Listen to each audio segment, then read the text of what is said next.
May bukol po ako sa didi. Bukod kasi po sa didi ko, may taas ang cholesterol ko, taas ang dugo, ang sugar ko, at the same time high blood. Ang suggestion ng doktor ay removal. Ayoko pong magpa-remove ng didi.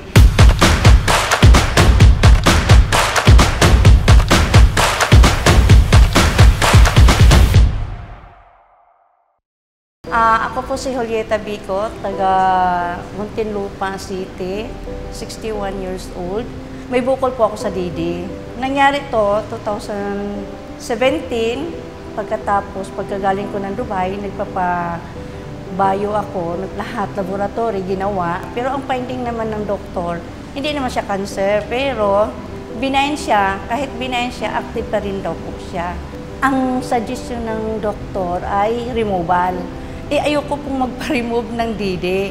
Kasi naniniwala talaga ako na may makikita akong anong mga food supplement. Kasi sanay na po akong umiinom ng food supplement.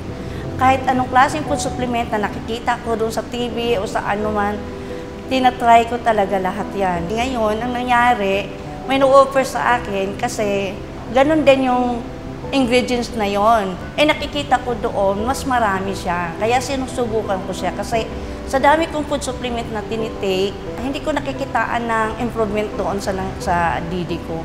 Ngayon, nung nagtitake ako, since November 2023, bali 4 months pa lang ako nagtitake. Si Joe Kapampangan, inoffer sa akin, nag-try ako, sabi niya, ito, mas maganda to kasi mas maraming ingredients kasi sa iniinom mo kasi isa lang yon. Yung iniinom mo, andito din. Kaya sinusubukan ko siya. Bukod kasi po sa didi ko, may taas ang cholesterol ko, taas ang dugo, ang sugar ko, at the same time high blood. May binigay sa akin din na maintenance, unti-unti. Yung maintenance na yon, habang umiinom ako ng Synergreen, unti-unti po siyang nawala. Hanggang ngayon, hindi na po ako nagtitake ng synthetic drugs. Kasi nakikita ko, ang ganda ng product natin, ng Synergreen, kasi nakikita ko, sa halip na lumalaki yung bukol ko, unti-unti po siyang lumiliit. Ang kagandahan doon, kasi nakikita nila, pag nagpapadoktor ako, takot yung doktor sa akin kasi sabi, bakit ayaw mo ipa-opera yan?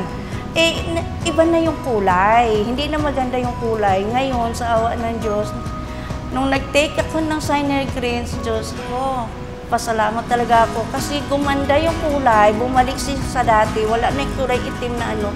At saka, ang ganda na talaga niya. At saka yung ano ko, yung sugar ko, yung ano ko, sa high blood ko, talagang nagbi-maintain na siya ng normal na. Ang ganda-ganda talaga. Nagpapasalamat talaga ako kay Joe nang dahil dito sa Synergreen, lumiliit po ang bukol ko. Siyempre, matagal na po yung bukol, hindi naman totally talaga ma-wash out agad yun. Siyempre, kung gaano katagal, magtitiis po ako. Kung gaano din ako katagal, magtitake ng Synergreen. Pero, may improvement po. Dahil sa Synergreen, nagpapasalamat po ako.